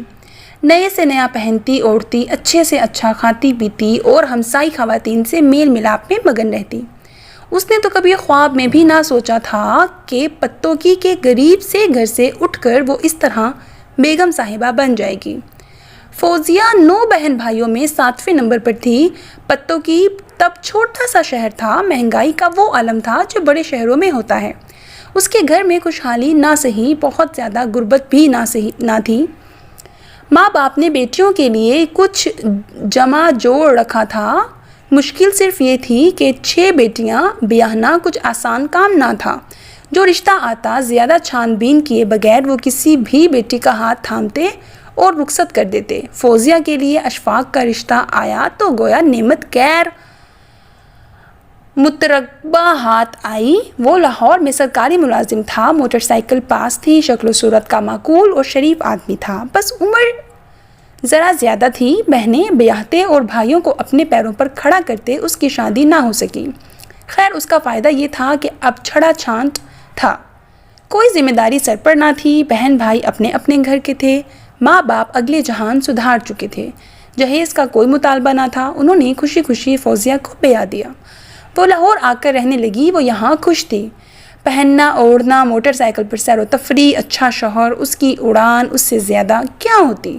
پھر اللہ نے اولاد بھی دے دی۔ طاہر پیدا ہوا، 1.5 سال بعد بیٹی بھی ہو گئی۔ فوزیہ نے سوچا اب زندگی مکمل ہو گئی، لیکن اس مکمل زندگی کو چکنا چور ہونے میں 6 ماہ کا عرصہ بھی نہ لگا۔ اشفاق کو دل کا دورہ پڑا اور وہ پہلے ہی دورے میں جان سے گزر گیا۔ فوزیہ کی کہانی ویسی ہی تھی جیسی ان حالات سے گزرنے والی ہزاروں عورتوں کی ہوتی ہے، پر جس تن لاگے سو تن جانے۔ زندگی میں جہاں کٹھن راستے آتے ہیں، سہل راہیں بھی آتی ہیں۔ فوزیہ کی زندگی میں سکھ کے لمحے پلک جھپکنے میں ختم ہو گئے اور کٹھنائیاں کبھی نہ ختم ہونے والی رات کی طرح مسلط ہو گئیں۔ لاہور میں اس کا کوئی ٹھکانہ نہ تھا۔ محکمے سے ملے ہوئے کوارٹر میں 2 مہینے سے زیادہ نہ رہ سکتی تھی۔ اسے خاندان کا سہارا بھی درکار تھا اور سر پر چھت بھی۔ وہ واپس آ گئی۔ سسرال تو کوئی تھا نہیں جہاں رہتی۔ میکے کے نام پر ضعیف باپ تھا اور بے نیاز بھائی۔ باپ کے گھر آئے بغیر چارہ نہ تھا۔ اس گھر میں اس نے بمشکل 1 سال گزارا۔ گھر پر بھابھیوں کا راج تھا۔ وہ تو اس کے بوڑھے باپ کو روٹی جوتی کی نوک پر رکھ کر دیتی تھیں۔ اسے اور اس کے بچوں کو کہاں سے برداشت کرتی۔ ایک بھائی کی سائیکل پنچر کی دکان تھا، دوسرا کسی دکان میں سیلز مین تھا۔ آمدنی کم، خرچے زیادہ، جھگڑے۔ فوزیہ لاہور میں رہ کر اچھی اور پرسکون زندگی کی اہمیت سے آشنا ہوئی تھی۔ اسے اپنے بچوں کے لیے کچھ فیصلہ کرنا ہی تھا۔ شہر سے باہر بہت کم قیمت میں زمین کا اشتہار آیا تو اس نے اشفاق کی گریجوٹی کی رقم سے وہ زمین خرید لی۔ کچھ اپنا زیور بیچا، کچھ قرضہ اٹھایا اور ایک 4 دیواری اور 1 کمرے کا مکان ڈال کر وہ باپ اور بچوں کو لے کر وہاں چلی گئی۔ فوزیہ نے قریبی فیکٹری میں ملازمت کر لی۔ کچھ معمولی سی پینشن بھی آتی تھی، لہٰذا گزارا ہونے لگا۔ وقت کے ساتھ ساتھ ارد گرد اور مکان بھی بن گئے۔ بچے اسکول جانے لگے۔ فوزیہ گویا اپنے پیروں پر کھڑی ہو گئی۔ بوڑھے باپ کا انتقال ہوا تو اس کا بہت بڑا سہارا اٹھ گیا۔ فوزیہ نے طاہر کی طرف آس لگائی اور اس کو گھر کا سمجھنے لگی۔ اس کی بدقسمتی کہ گھر کے اس بڑے مرد کے پاس رول ماڈل کے نام پر یا ضعیف نانا تھا یا گلی محلے کے وہ لڑکے جن کے ساتھ وہ دن رات آوارہ گردی کرتا تھا۔ فوزیہ دن بھر کام کرتی رہتی۔ اس کے بھائی کبھی بھولے بھٹکے سال 6 مہینے میں 1 آدھ چکر اس کے گھر کا لگا لیتے تھے۔ بہن پیسے نہ مانگ لے یا اس کا کوئی کام نہ کرنا پڑ جائے، اس خدشے کے تحت وہ کھڑے کھڑے آتے اور خیر خیریت پوچھ کر چلے جاتے۔ ان کی 5 بہنیں اور بھی تھیں۔ ایک کے سرپرست بنتے تو سب کا بننا پڑتا۔ ان کو کیا پڑی تھی کہ فوزیہ کے بچوں میں دلچسپی لیتے۔ ایسے میں طاہر جو بے مہار اونٹ بنا سو بنا، شازیہ نے بھی پرپرزے نکالے اور محلے کے ایک دکاندار سے میل ملاپ بڑھانے لگی۔ فوزیہ کو تب معلوم ہوا جب اس نے ایک دن اس کا خط پڑھا۔ وہ دل تھام کر رہ گئیں۔ قسمت نے اسے اپنے بچوں کا باپ بننے پر مجبور کر دیا تھا۔ اس کوشش میں وہ ان کی ماں بھی نہ بن سکی۔ صدمے نے اسے بیمار کر ڈالا۔ پہلے پہل وہ معمولی ٹوکوں اور بخار کی دواؤں سے کام چلاتی رہی۔ جب بیماری کسی طرح قابو نہ آئی اور فیکٹری سے روز روز چھٹیاں ہونے لگیں تو اس نے دل کڑا کر کے ہسپتال جانے کا ارادہ کیا۔ طاہر آوارہ گرد تھا، پڑھائی میں نالائق تھا، غیر ذمہ دار تھا، مگر ماں سے محبت کرتا تھا۔ اسے معلوم تھا کہ ماں کے سوا اس کا کوئی نہیں۔ وہ اس کے ساتھ ہسپتالوں کے چکر کاٹتا رہا۔ فوزیہ کو لگتا تھا اس کا دماغ سن ہو چکا ہے۔ وہ گمسم رہنے لگی۔ گھر میں ہوتی تو فیکٹری کی نوکری کے بارے میں سوچتی رہتی۔ اسے خدشہ ستاتا تھا کہ آئے دن کی چھٹیوں کا کیا نتیجہ نکلے گا۔ اگر وہ صحت مند نہ ہوئی تو کہیں فیکٹری سے اس کی چھٹی نہ کر دی جائے۔ وہ اپنی سوچوں میں غلطاں تھیں۔ گھر سے باہر نکلتی تو دھیان شازیہ کی طرف لگا رہتا۔ وہ کیا کرتی ہوگی؟ خط لکھتی ہوگی یا اس دکاندار سے ملنے چلی گئی ہوگی؟ کہیں اسے گھر ہی نہ بلا رکھا ہو۔ شازیہ کو اس نے سمجھایا بجھایا، ڈرایا دھمکایا، مگر اس سے زیادہ کیا کرتی؟ ڈر کے مارے اس نے اس بات کا تذکرہ طاہر سے نہ کیا تھا۔ طاہر نوجوان تھا، کہیں جذباتی ہو کر کوئی غلط قدم اٹھا بیٹھتا تو وہ اس واحد سہارے کی آس سے بھی جاتی۔ وہ اندر ہی اندر گھلتی رہی اور اس جلنے کڑنے کا نتیجہ اس رپورٹ کی صورت میں سامنے آیا جو ڈاکٹروں نے اسے مشینوں کے اندر ڈالنے کے بعد لکھی۔ اسے بریسٹ کینسر تھا۔ فوزیہ کو لگا وہ جیتے جی مر گئی ہو۔ گھر میں 2 وقت کی روٹی کے لالے پڑے تھے۔ لاکھوں کا بندوبست وہ کہاں سے کرتی؟ جمع پونجی اب تک کے علاج پر خرچ ہو چکی تھی۔ بہن بھائیوں سے کوئی امید نہ تھی۔ وہ کہاں جاتی؟ کس کے در پر سر ٹکاتی؟ کہتے ہیں مصیبت اکیلی نہیں آتی۔ اس کے گھر میں مصیبت اکیلی نہیں آئی تھی، اپنے ساتھ ایک رحمت بھی پسلا لائی تھی۔ طاہر بدلنے لگا۔ ماں کی بیماری نے اس کے پیروں تلے زمین نکال دی۔ وہ ماں کو فاقے کاٹتا، درد سے تڑپتا دیکھتا تو رونے لگتا۔ 17 سال کی عمر تک اسے ہر دھوپ سے بچانے والی چھاؤں آج سکڑ رہی تھی۔ محبت بھی کیا عجیب چیز ہے، ایسی طاقتور، کایا پلٹ دے، ولی کو گناہ گار کر دے، گناہ گار کو ولی۔ وہ طاہر جو غیر ذمہ دار اور آوارہ گر تھا اب ماں کے لیے بھاگ دوڑ کرنے لگا۔ ایک دکان پر معمولی سی تنخواہ پر سیلز مین بھرتی ہو گیا۔ ایف اے فرسٹ ایئر کو اور نوکری بھی کیا ملتی؟ آدھا دن دکان پر گزارتا، آدھا دن ماں کو لیے ہسپتالوں کے چکر کاٹتا۔ فوزیہ کے علاج کی کوئی صورت نظر نہیں آتی تھی کیونکہ اس کے پاس پھوٹی کوڑی نہ تھی۔ ڈاکٹروں نے اسے لاہور جانے کا مشورہ دیا۔ کینسر ہسپتال میں اس کا علاج زکوٰۃ سے ہو سکتا تھا۔ اسے کچھ ڈھارس بندھی۔ شازیہ کو بھائیوں کے پاس چھوڑ کر وہ طاہر کے ساتھ لاہور آ گئی۔ یہاں ٹھہرنے کا کوئی ٹھکانہ نہیں تھا، بس ہسپتال ہی تھا جہاں فوزیہ کو داخل کر لیا گیا۔ طاہر کا کیا تھا؟ فٹ پاتھ پر بھی سو جاتا۔ فوزیہ ہسپتال کا کھانا کھا لیتی، طاہر کسی مخیر کے دیے ہوئے پر گزارا کرتا ورنہ بھوکا ہی رہتا۔ آپریشن سے ایک رات پہلے اس نے مصلے پر بیٹھ کر صرف ایک دعا مانگی۔ اس نے زندگی کے 5 سال مانگے۔ 5 سال میں وہ شازیہ کو بیاہ دے گی۔ طاہر اپنے پیروں پر کھڑا ہو جائے گا، پھر بھلے وہ مر جائے۔ اس زندگی کی اسے ایسی کچھ چاہ بھی نہ تھی کہ سالوں جیے جانے کی کوشش کرتی۔ فوزیہ کا آپریشن ہوا، اس کی قسمت یہاں اچھی نکلی۔ ڈاکٹروں نے کامیابی کی خوشخبری سنائی۔ فوزیہ ابھی ٹھیک سے سکھ کا سانس بھی نہ لے پائی کہ اس خوشخبری کا دوسرا حصہ اسے بتایا گیا۔ اسے ہسپتال سے چھٹی دی جا رہی تھی کیونکہ بستر کم تھے، مریض زیادہ۔ ڈاکٹروں نے یہ بھی بتا دیا کہ 1 مہینے تک ہر ہفتے کم از کم 2 مرتبہ چیک اپ کے لیے آنا پڑے گا۔ اب کیا ہوگا؟ ان کے پاس تو واپس جانے کا کرایہ تک نہ تھا۔ ہسپتال میں ہی فوزیہ کو ایک عورت ملی جس کا شوہر اشفاق کے محکمے میں ملازم تھا۔ اس نے فوزیہ کو راہ سمجھائی کہ وہ محکمے کے دفتر جائے اور پتہ کرے کہ پرانے ملازم کی بیوہ کو علاج معالجے کی مدد میں کچھ رقم مل سکتی ہے یا نہیں۔ شاید محکمے کی پالیسی میں بیوہ کے لیے کچھ سہولت ہو، نہ بھی ہو تو شاید افسر ہی کچھ امداد کر دیں۔ آپریشن کے فوراً بعد فوزیہ کی حالت کہیں آنے جانے کی نہ تھی۔ وہ کچھ سنبھلی تو اسے ڈسچارج ہونے کا سندیسہ ملا۔ اسپتال سے نکل کر وہ طاہر کے ساتھ سیدھا محکمے کے دفتر پہنچی۔ اشفاق کے ساتھ کے پرانے ملازموں اور افسروں کے ساتھ کے صرف چند لوگ ہی بچے تھے۔ انہوں نے ہمدردی کے ساتھ اس کی تمام باتیں سنی۔ اشفاق کی ملازمت کا ریکارڈ بھی نکال لیا گیا۔ دفتر میں اتنی دیر بیٹھنا پڑا کہ فوزیہ کی حالت غیر ہونے لگی۔ معاملہ تھا کہ سلجھ کر نہ دیتا تھا۔ کلرک اس کی درخواست کاغذوں کے پلندے میں دبائے افسر کے کمرے کے اندر باہر آتا جا رہا تھا۔ آخر اسے افسر کے کمرے میں بلایا گیا۔ ہانپتی کانپتی فوزیہ پھولا سانس اور زرد رنگت لیے طاہر کے سہارے بڑے افسر کے کمرے میں پہنچی۔ انہوں نے ہمدردی سے اسے بٹھایا، پانی پلایا اور ندامت سے اسے بتایا کہ محکمہ اس کی کوئی مدد نہیں کر سکتا۔ پرانے ملازموں کی بیواؤں کو پینشن ملتی تھی مگر اس کے علاوہ اور کسی مد میں ان کو فنڈ جاری نہیں کیے جا سکتے۔ فوزیہ مایوسی سے سنتی رہی۔ طاہر اس کی کرسی کے پیچھے سر جھکائے کھڑا تھا۔ افسر کے کمرے میں کچھ اور لوگ بھی تھے، اسے ان کے کام بھی نپٹانے تھے۔ اپنی بات کر کے اس نے فوزیہ کو وہیں بیٹھا چھوڑا اور خود دوسرے لوگوں کی طرف متوجہ ہو گیا۔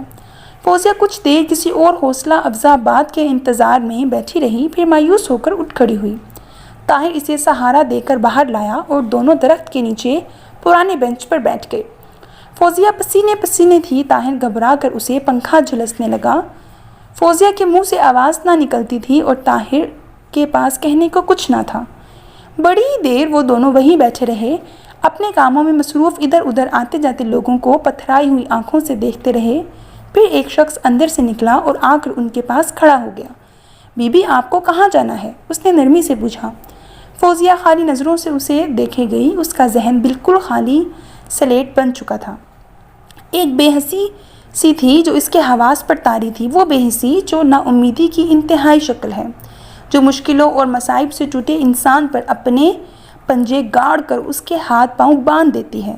پتوں کی، طاہر نے جواب دیا۔ اس شخص نے طاہر کو اشارے کے ساتھ آنے کو کہا اور اسے لے کر فوزیہ سے ذرا ہٹ کر کھڑا ہو گیا۔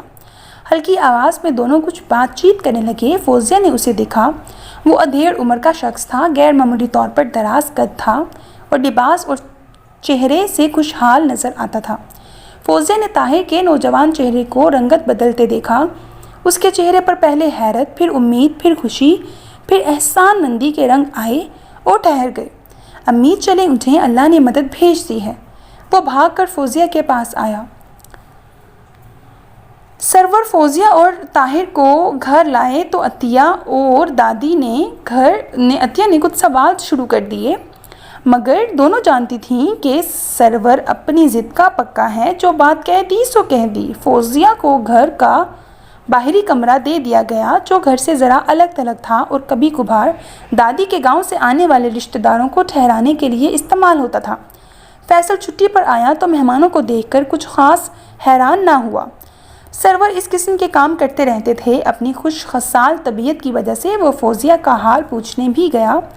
اس کے آنے کے اگلے دن سرور نے اسے فوزیہ کو اسپتال لے جانے کی ڈیوٹی سونپی۔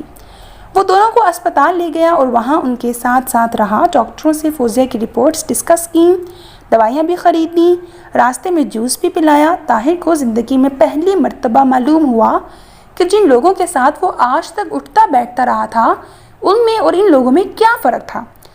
ان کے ساتھ زندگی میں پہلی مرتبہ کسی نے شفیق اور ذمہ دار بڑے بھائی کا سا برتاؤ کیا تھا۔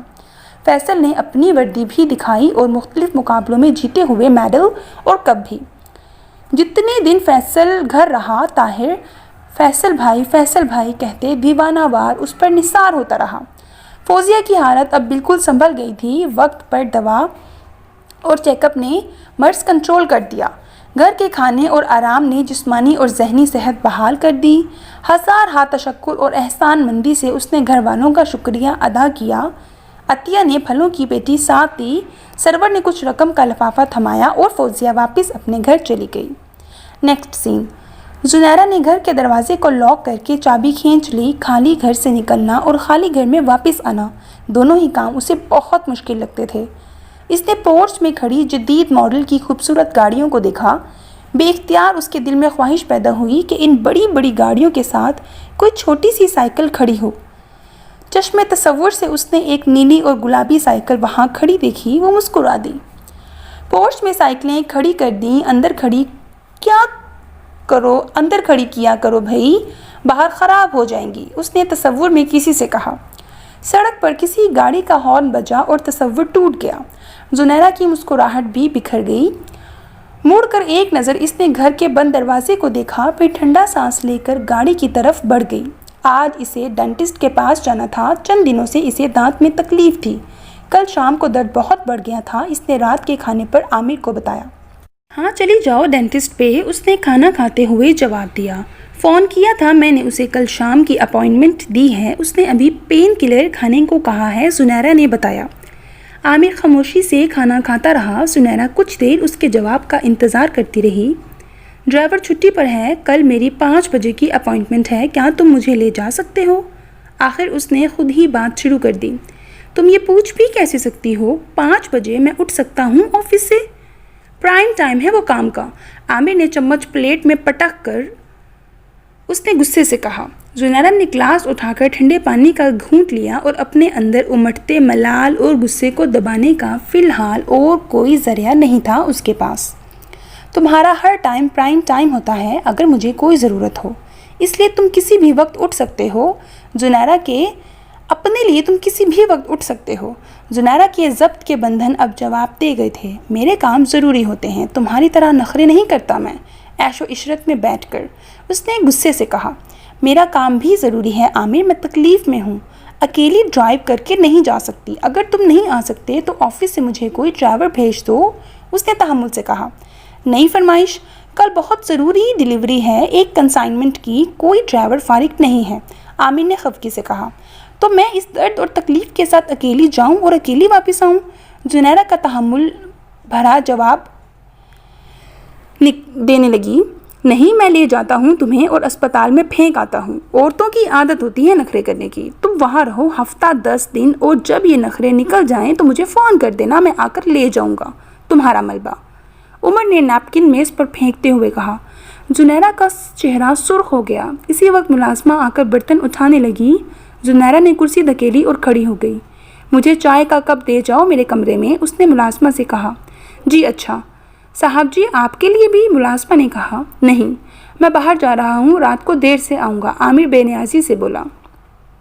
دانت کی تکلیف ایک عذاب کا پیش خیمہ ثابت ہوئی۔ چیک اپ پر معلوم ہوا کہ دانت ٹوٹ گئی ہے اور اس کی کرچیاں مسوڑے میں دھنس گئی ہیں۔ اسی وقت لوکل سرجری کی گئی۔ 2 گھنٹے میں نہ صرف وہ دانت نکالا گیا بلکہ ارد گرد کے دانتوں کی بھی سرجری ہوئی۔ زنیرہ کھڑی ہوئی تو اس کا سر چکرا رہا تھا۔ درد تھی کہ پین کلر انجیکشن سے بھی پوری طرح نہ گئی۔ اس حالت میں اس نے گاڑی کی چابی پکڑی اور گاڑی میں آ بیٹھی۔ بڑی دیر وہ پارکنگ میں بیٹھی ہمت جمع کرتی رہی۔ آخر اس نے گاڑی سٹارٹ کی اور پارکنگ سے نکال دی۔ سڑک پر لاتے ہی اس کا پہلا ایکسیڈنٹ ہوا۔ گاڑی دائیں طرف سے فٹ پاتھ پر رگڑ کھاتی چلی گئی۔ اوفو، پوری سائٹ پر ڈینٹ پڑ گیا تھا۔ اب عامر کی باتیں سننی پڑیں گی، زنیرہ نے کوفت سے سوچا۔ دوسرا ایکسیڈنٹ مین روڈ پر ہوا۔ رکشے کو بچانے کی کوشش میں اس کی گاڑی سائٹ پر کھڑی وین سے ٹکرا گئی۔ اس نے گھبرا کر ریورس کی تو ایک موٹر سائیکل سوار ریورس ہوتی گاڑی کے پیچھے آ گیا۔ گاڑی اس سے ٹکرائی اور وہ نیچے گر گیا۔ زنیرہ کو وہ نظر ہی نہ آیا تھا۔ اس نے مکہ لہرا کر اسے ڈانٹنے کی کوشش کی، تب اسے احساس ہوا کہ اس کے حواس کام نہیں کر رہے۔ زبان 2 من کی محسوس ہو رہی تھی اور دماغ سن ہوا جا رہا تھا۔ اسے فلموں میں دیکھے گئے وہ کردار یاد آئے جو نشے میں دھت لڑکھڑاتے پھرتے تھے۔ شاید ڈاکٹر نے اسے کوئی ایسی نیند آور دوا دی تھی جو اس کے حواس مفلوج کر رہی تھی، یا پھر یہ بے ہوشی کی دوا کا اثر تھا۔ 20 کلومیٹر کی سپیڈ سے گاڑی چلاتی وہ 1 گھنٹے اور 4 ایکسیڈنٹس کے بعد گھر پہنچی۔ آخری دفعہ گاڑی اس نے گھر آ کر پورچ میں رکھے گملوں میں مار دی۔ گاڑی ٹیڑھی میڑھی کھڑی کر کے وہ باہر نکلی۔ پرس میں سے چابی ڈھونڈتے اور دروازے کا لاک کھولنے میں اسے مزید 15 منٹ لگے۔ اندر آ کر اس نے بتیاں جلائیں اور ملازمہ کو آواز دی۔ اس سے عامر کا پوچھا، وہ ابھی تک نہیں آیا تھا۔ اسے گرم دودھ لانے کا کہہ کر وہ کمرے میں چلی گئی۔ اس نے آئینے میں اپنا چہرہ دیکھا۔ اس کے پورے منہ پر سوجن تھی اور آنکھیں چندھیا رہی تھیں۔ دودھ کے ساتھ پین کلر کھا کر وہ سو گئی۔ 2 بجے کے قریب درد کی شدت سے اس کی آنکھ کھلی۔ اسے تیز بخار تھا۔ لیٹے لیٹے اس نے ہاتھ بڑھا کر لیمپ جلایا اور درد کی گولی پتے سے نکالی۔ پانی کے لیے نظر دوڑائی تو پانی کا گلاس خالی پڑا تھا۔ اس نے ڈریسنگ روم کی طرف نظر ڈالی، وہاں کی لائٹ آف تھی، یعنی عامر آج رات بھی گھر نہیں آیا تھا۔ زنیرہ نے کمرے میں پانی کی بوتل کی تلاش میں نظر دوڑائی۔ درد کی شدت اور بخار کی حدت نے اسے نڈھال کر دیا تھا۔ اس نے اٹھ کر کچن میں جانے اور پانی لانے کی ہمت نہ تھی۔ اس نے اٹھنے کی کوشش کی مگر نڈھال ہو کر پھر تکیے پر گر پڑی۔ اسے اپنی بے بسی، لاچاری اور تنہائی پر رونا آ گیا۔ شادی کے 9 سالوں میں ہر قسم کی کوشش کے باوجود وہ اس شادی کو وہ شکل نہ دے سکی تھی جو کسی بھی قسم کا کوئی سکھ دے سکتی۔ آج اس کے منہ میں 2 گھونٹ پانی ڈالنے والا بھی کوئی نہیں تھا۔ پڑی روتی رہی۔ اچانک اس کے فون کی گھنٹی بجی۔ اس نے چونک کر سر اٹھایا۔ اس نے سوچا شاید عامر کا فون ہو۔ اس نے فون اٹھا کر نیم اندھیرے میں نام پڑھنے کی کوشش کی۔ فیصل۔ کانپتے ہاتھوں سے اس نے کال ریسیو کی۔ ہیلو۔ بمشکل اس کے منہ سے نکلا، آپی آپ ٹھیک ہیں؟ اسے فیصل کی آواز سنائی دی۔ وہ بے آواز روتی رہی۔ آپی کیا ہوا، کچھ بولیں؟ فیصل کی آواز میں بے قراری تھی۔ فیصل مجھے بہت درد ہے، زنیرہ نے سسکیوں سے روتے ہوئے کہا۔ کیا ہوا، کہاں ہیں آپ؟ درد کیوں ہے؟ عامر بھائی کہاں ہیں؟ فیصل نے تشویش سے پوچھا۔ روتے ہوئے زنیرہ نے اسے اپنے دانت کی سرجری کا مختصر احوال بتایا۔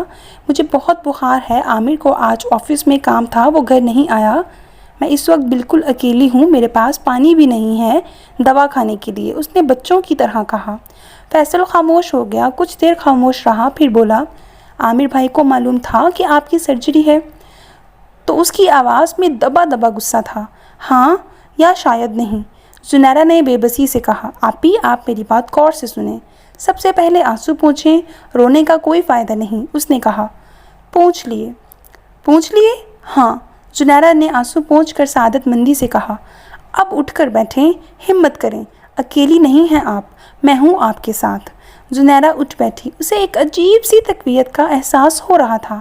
اٹھ کر کھڑی ہوں، اب آہستہ آہستہ دیوار کا سہارا لے کر چلنا شروع کریں۔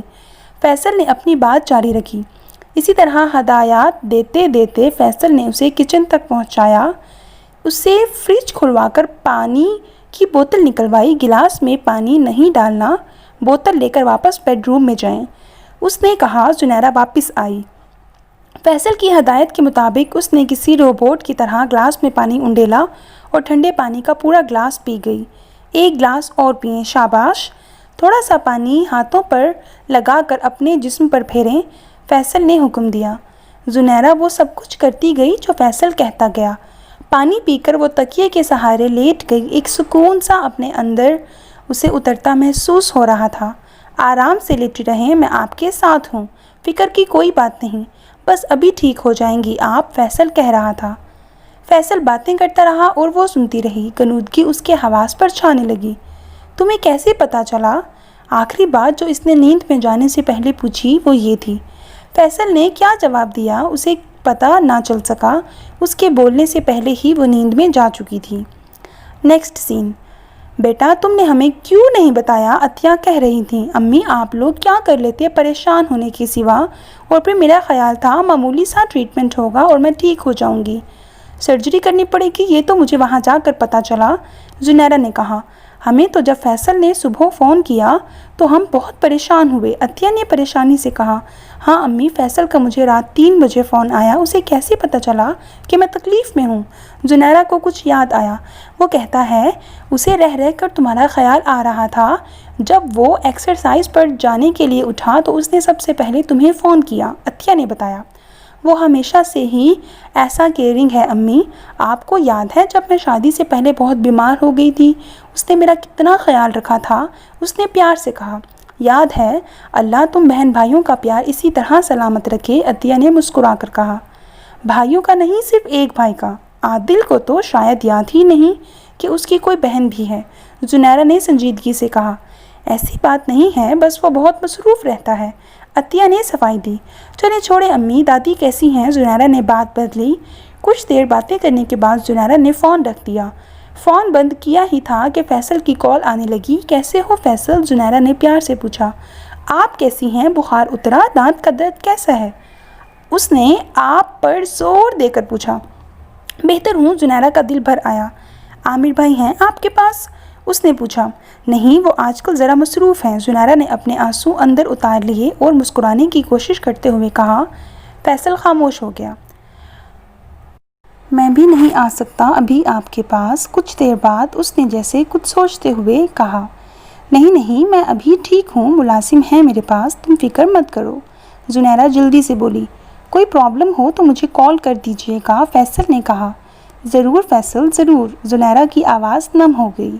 جلدی سے ٹھیک ہو جائیں، میرے پاسنگ آؤٹ میں صرف 3 مہینے رہ گئے ہیں، آپ کے بغیر پاس آؤٹ ہونے سے انکار کر دوں گا میں، اس نے معصومانہ انداز میں کہا۔ آف کورس فیصل، میرے بغیر تم پاس آؤٹ ہو ہی نہیں سکتے، زنیرہ نے ہنس کر کہا۔ یار آپی، سارٹ آف آنر ملنے کی بڑی امید ہے، دعا کریں، اس نے دبے دبے جوش سے کہا۔ واقعی؟ ہائے اللہ، میں تو 100 نفل مانوں گی، زنیرہ کا دل خوش ہو گیا۔ کچھ دیر مزید گپ شپ کرنے کے بعد زنیرہ نے فون بند کر دیا۔ اس کا دل ہلکا پھلکا تھا، ہونٹوں پر مسکراہٹ تھی۔ میرا منا اتنا بڑا ہو گیا ہے، ماشاءاللہ، اس نے مسکرا کر سوچا۔ وہ فون ہاتھ میں لیے بیٹھی مسکرا رہی تھی۔ کتنی خود غرضی میں مبتلا رہتی ہوں، ماں باپ دور ہیں، ایک بھائی پوچھتا نہیں، شوہر بے قدرہ اور لاپرواہ ہے، اولاد سے محروم ہوں، لیکن ان سب محرومیوں کا مداوع اللہ نے مجھے فیصل کی شکل میں دے دیا ہے۔ یا اللہ تیرا لاکھ لاکھ شکر، یا اللہ تیرا کروڑ ہا شکر، اس نے دل ہی دل میں خدا کا شکر ادا کیا۔ نیکسٹ سین۔ ثنا نے اسکیچ بنا کر ایک نظر مسجد پر ڈالی اور رنگوں کا انتخاب کرنے لگی۔ وہ بڑی دیر سے الیاس مسجد کے سامنے گاڑی میں بیٹھی تھی۔ چشموں کے سنگم پر بنی ہوئی اس چھوٹی سی مسجد کا پانی بڑا مشہور تھا، صاف شفاف چشموں کا پانی۔ ڈرائیور پانی کے کینز بھر لایا۔ ثنا نے اپنی چیزیں سمیٹی۔ گھر کے برآمدے میں کوریئر سروس کا نمائندہ کھڑا تھا۔ ثنا نے اس سے لفافہ پکڑ کر خط دستخط کیے۔ امی، یہ ابو اور آپ کے نام آیا ہے۔ اندر آ کر اس نے لفافہ امی کو پکڑاتے ہوئے کہا۔ کیا ہے، کوئی دعوت نامہ لگتا ہے؟ مریم نے اشتیاق سے پوچھا۔ امی نے لفافہ چاک کیا اور اندر موجود دعوت نامہ نکال لیا۔ کاکول اکیڈمی کی پاسنگ آؤٹ کا انویٹیشن ہے، انہوں نے بتایا تو مریم کو گش آ گیا۔ یہاں پہلے دن رات کانوں میں پریڈ بجتی ہے، اب تو خوابوں میں بھی پریڈ آنے لگی ہے۔ میری توبہ جو ایک اور پریڈ دیکھنے جاؤں، اس نے جل کر کہا۔ لیکن میں تو جاؤں گا آپا، آپ چلو نا ہمارے ساتھ، علی مچل کر بولا۔ ہاں ضرور، ویسے بھی میں کاکول اکیڈمی دیکھنا چاہتی ہوں، ثنا نے کہا۔ لیکن صرف پی ایم اے ہی وہ واحد چیز نہیں ہوتی جو وہ دیکھنا چاہتی تھی۔ دن رات کی جو پریڈ ان کے ہمسائے میں ہوتی تھی، وہ اس کا فائنل شو دیکھنا چاہتی تھی۔ شام کو سڑک کنارے پڑے فوجیوں سے اسے ہمدردی ہو چلی تھی اور وہ اسے اپنے سے لگتے تھے۔ وہ ان کی سپورٹ کے لیے جانا چاہتی تھی تاکہ ان کے لیے خوب تالیاں بجا کر حق ہمسائیگی ادا کر سکے۔ پریڈ ہوئی، مختلف شعبوں میں کارکردگی دکھانے والے کیڈٹس کے نام اناؤنس ہوئے اور پھر سارٹ آف آنر کا اعلان ہوا۔ جی سی فیصل خان، ثنا نے اپنے سے آگے دوسری قطار میں بیٹھے لوگوں کو خوشی سے کھڑے ہو کر تالیاں بجاتے دیکھا، اور جب Faisal Khan sort of honour لینے گیا تو وہ دم بخود رہ گئی۔ ارے اتنے خوبصورت لوگوں کو تو پیدا ہی نہیں ہونا چاہیے، کمپلیکس ہو جاتا ہے ان کو دیکھ کر، اس نے گھر آ کر مریم سے کہا۔ ایسا بھی کیا تھا اس میں؟ مریم نے بے نیازی سے پوچھا۔ واقعی بڑا ہینڈسم بچہ تھا، ماشاءاللہ، میں تو بعد میں اس سے ملی بھی تھی۔ تم نے دور سے اس کا قد کاٹ دیکھا تھا، اس کی تو آنکھیں بھی سبز تھیں، امی نے کہا۔ اوفو، مجھے نہ بتائیں، میں پہلے ہی جیلس ہو رہی ہوں، ثنا نے کانوں پر ہاتھ رکھ کر کہا۔ اور تھا بھی بڑا تمیزدار اور نرم لہجے والا، مہذب خاندان کا لگتا تھا، اس نے تعریف کی۔ خیر ہمیں کیا، کون سا اس سے کبھی سامنا ہونا ہے جو ہم اس سے مروب ہوں، ثنا نے کندھے اچکا کر کہا۔ خیر تم تو یہ مت کہو، تم کسی سے کم تو نہیں، اگر کبھی سامنا ہو بھی گیا تو ہو سکتا ہے وہ بھی تم سے مروب ہو جائے، مریم نے کہا۔